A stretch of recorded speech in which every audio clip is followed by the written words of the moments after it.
Yes, we are live. Welcome everybody. This is Yogi Speaks Live session number 23. So let's start with our first question from our WhatsApp group. So Guruji, what is surrender and how do I accomplish?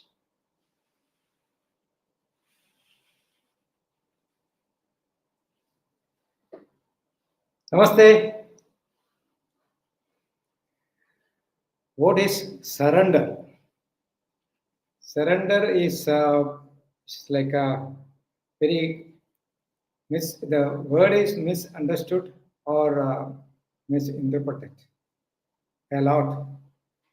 But anybody who is seriously thinking of exploring the potential of yoga for ourselves, this word must be properly understood and acknowledged and accepted.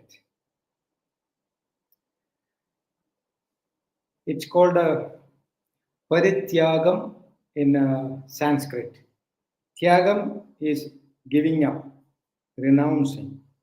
Parityagam, extreme, unconditional surrender or giving up to whom and what. This is what is the key.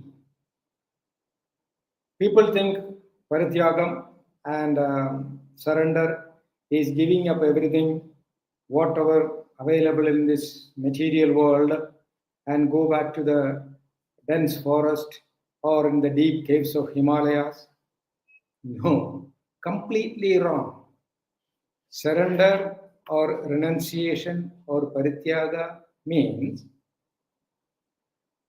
be aware of the reality of possessing nothing. Just for example, if I am asking myself, is this body mine? There is an answer, no. Because if this body is mine, it should behave the way I like. I want lot of hair. Sorry, body said your time is over. I had a thick hair when I was young, and wrinkles are coming. Yes, I can do some makeups and change it. No. If I ask my body, come on, I don't want wrinkles. Body will say, sorry. My heart is beating with a certain rhythm, average 72 beats a minute. If I ask, hey, slow down, sorry, it will go by its own. Even the growth of the hair or growth of my nail, I cannot control. Things are not happening the way I like. Outer temperature is high, body starts sweating without my approval and acceptance. So, all these things are showing that my body is not my property. It is given to me by nature for a certain span of time. Beyond that, even 1 second, I cannot hold further or I cannot leave 1 second early. Everything is cosmically designed, which we call destiny. So, if this body is not mine, then what all other things I can claim that is mine? My business, my family, hey Baba, everything is connected to us through this body. If the body is not there, nothing is with me. So, the moment I leave my body, even my beloved people will think, hey, how fast, how soon we can dispose this matter. They will not call me by name if I leave this body. The soul, the Atma leaves the body. This is called a dead body. Then everybody will think, how early this can be disposed. That is what is the next thing. So, understanding this reality, this body is not mine, I am only a custodian. given to me for a certain span of time.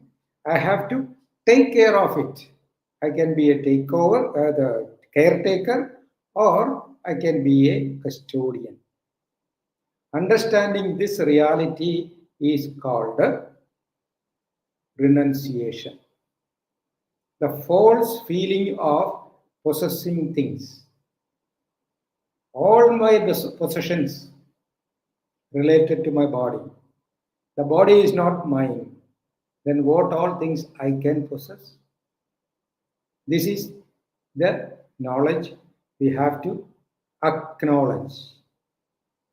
The moment we become aware of this, we are renounced.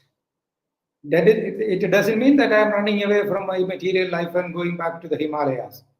If you want to have a certain practice, completely sitting in silence and seclusion, yes, you can go anywhere and do the practice. Like some serious writers, poets, when they want to write something serious, they will go to a silent area. They will switch off their phones. They disconnect themselves from the noisy world. They will go and focus on their subject. They will start writing. Or some scientist, they will sit in their seclusion and process the thought of the subject. So these are all necessary, breaks. But renunciation is being with our day-to-day life, going hand in hand with each and every responsibility in our body or our life, but same time know that these things are being done by a cosmic design, dharma, dharayade, idi dharma. There is a cosmic governance which is beyond our comprehension. So surrender to that.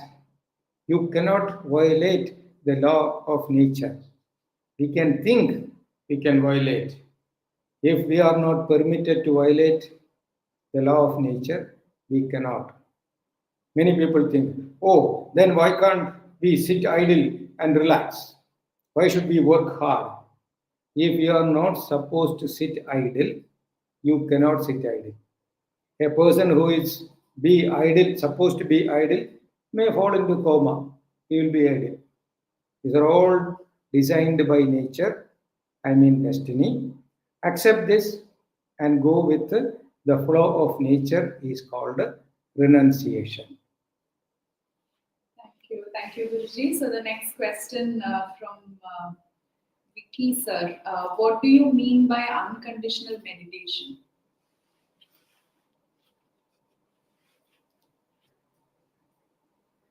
Unconditional meditation. If you meditate, it will be unconditional. But if you visualize, it will be conditional. So meditation cannot be either conditional or something else. It must be, it is unconditional. But before we reach to that state of meditation, we will be conditional. It's like it is called Saguna Aradhana and Nirguna Aradhana in Sanskrit. Saguna means with an idea or with an ideal, with either an object or a subject of something is formed in the mind. If something is with a form and with an idea, that is what is called a conditional meditation. Actually, it is not again conditional meditation, it's a conditional effort for meditation. So through that conditions, when you advance beyond certain limit, things will become unconditional. The moment you become unconditional, you can make sure that you are meditating. So, attending the question, meditation is unconditional. But there are many ways towards meditation can be conditional. Suppose you want to worship a particular god, it is a condition. Even gods. In India, countless gods are there. You want to worship Lord Shiva, Vishnu, Shakti, Durga, that one, this one, everything is available. Or you say, no, no, I am not with gods. Okay, infinite sky, infinite ocean, a tree, or yourself. Keep a picture of yourself and look at and worship. It is permitted here. So that is what is called saguna, conditional.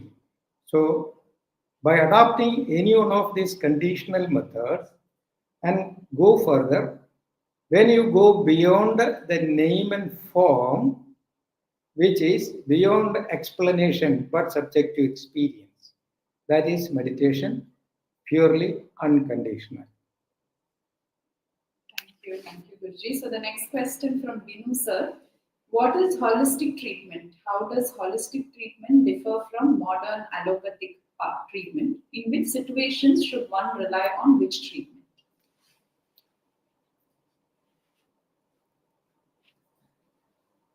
What is not holistic in this nature?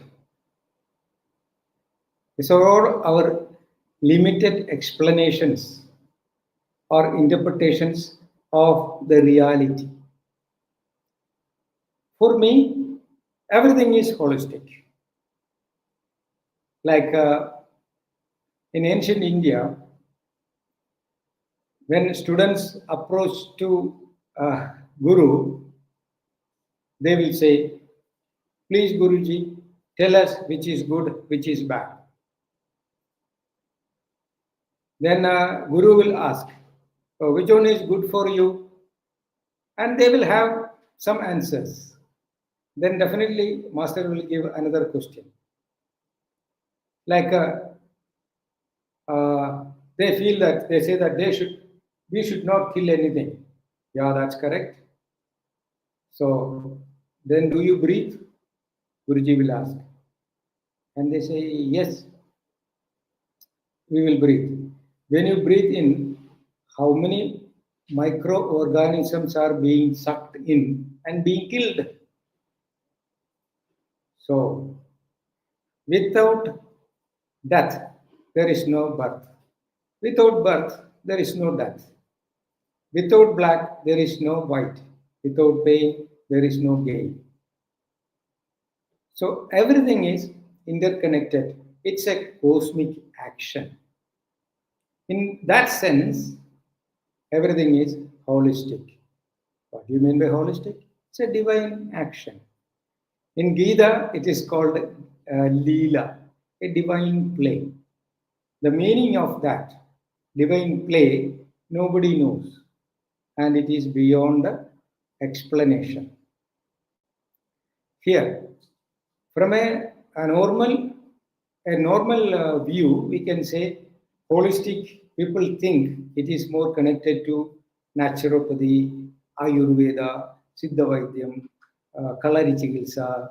These are all technically known as holistic. No need to glorify anything. Modern medicine also holistic because that is a part of this cosmic drama. And most of the medicines are taken from the nature. But the method of production can be different. But in essence, everything is same.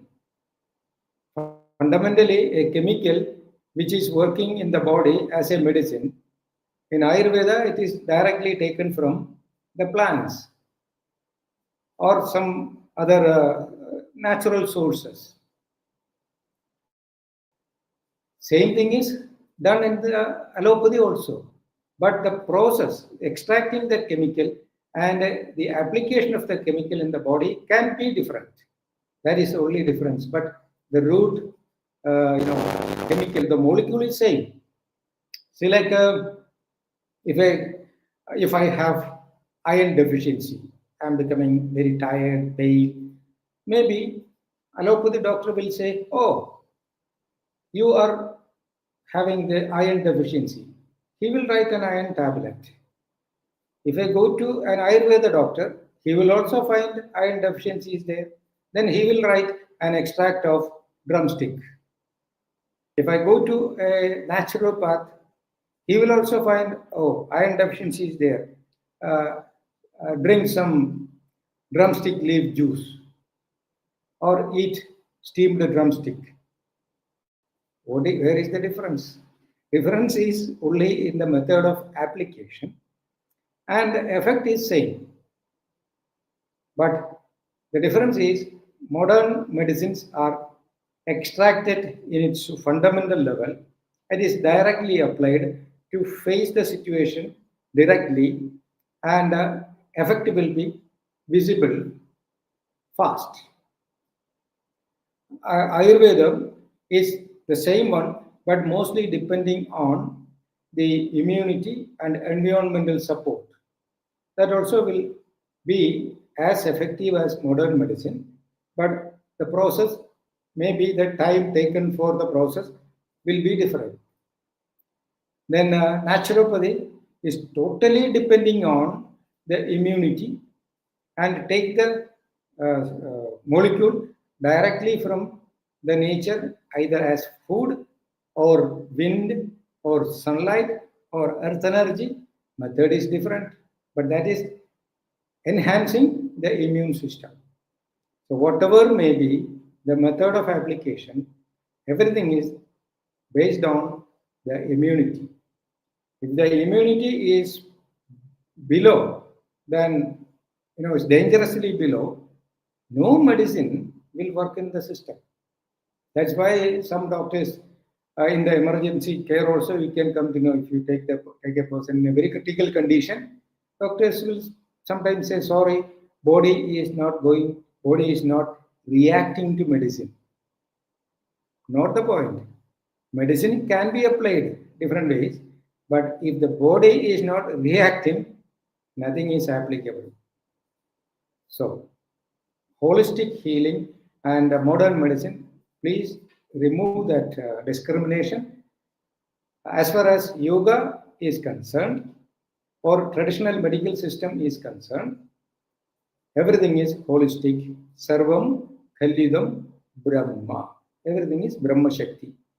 So connect yourself with that Shakti and just see the Shakti manifests everywhere as everything. Thank you, Guruji. So the next question from Lomas sir.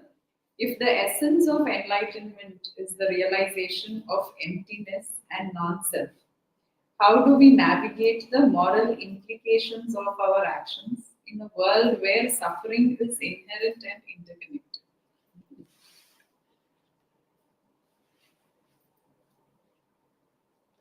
I don't know what is emptiness. I have never seen something as empty. If you want to recognize emptiness, you should not be there. If you are there and looking for something, what can it be? Empty. You are there now. So forget about that. This is again a section of spiritual teachings. It's called Shunyata. There is nothing as Shunyata in my understanding, because something cannot come out of nothing. That is science. Something cannot come out from nothing. You see, water. Water is a liquid, but if you send electricity through that, it will vanish. Do you think that there is nothing? Yes, that water split it into two gases, hydrogen and oxygen. This is what we learned in the primary schools as electrolysis. But who can say that since there is nothing to see, the gases are not there? They are there, but in the subtle form. You go to the subtlest and subtlest level, but still something will remain. So there is nothing as shunyata, emptiness. Then from that essence, how things are being manifested, that we have to observe carefully.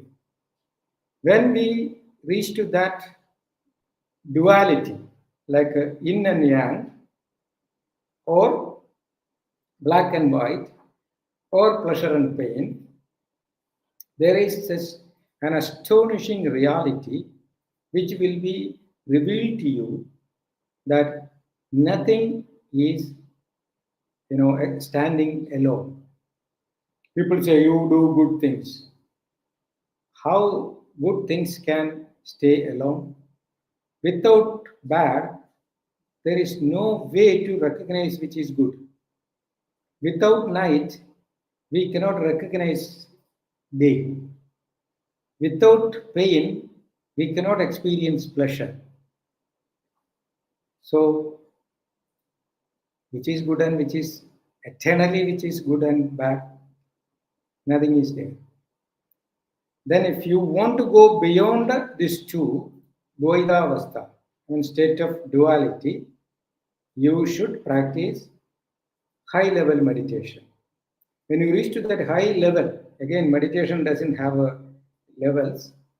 Meditation is meditation, but there are different paths to reach to that state. Based on that, some classifications are made by our masters. So when you reach to that level, or if you want to reach that advaita, a duality, complete oneness, then you need that systematic practice. When you reach that level, Bhagavad Gita said, Sama Shatraucha Mitraucha. In front of that person, there is no friend and enemy. Tadha. Like that, Mana Apamana. There is no pride or what is that? Defame or whatever it is. Then Shita Ushna. No cold and hot. Sukha Dukha. Comfort and discomfort. Both are equal for that person. When you reach to that samavastha, that is what is called Swami. People say, oh, that's Swami. Who is Swami? Samyak avastha is called Samadhi.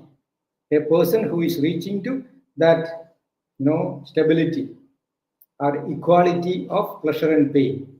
That is what is called Samadhi. That person who is into Samadhi is called Swami. Swam Sthiti Samadhi, and the person into that Swami. So in that level, in that branch of science, there is no right and wrong. Then why should we bother about it? Then you must know how to handle it. That is what is the knowledge of the survival. If I want to survive, I must have certain instinctive reflections to the nature. How we can develop that instinct? Inner focusing. Learn to focus inside and shift your attention from the intellect to the instinct. All these questions will vanish. I am not saying that you will find answers for everything. No, you will find these questions are no longer with you.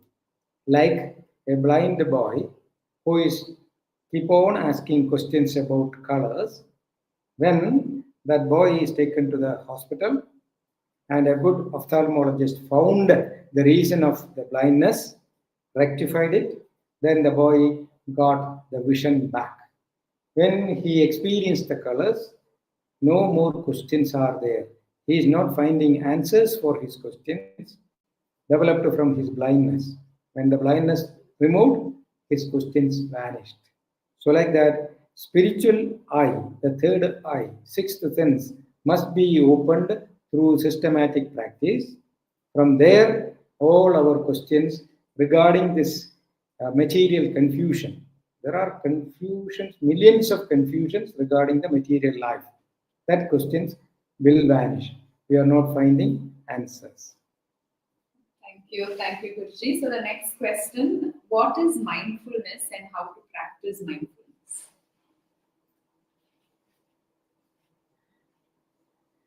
Again, it is a technical term, mindfulness.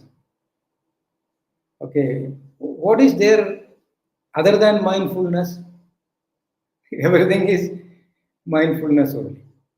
But now people want different terminologies to make everything separate or discriminating things. Like when I started my karate, and at the age of maybe 15, it must be in 1983 or something like that. In my area, I went to a karate class that was Shitoryu style. I thought that was the style, only thing, because that was only available.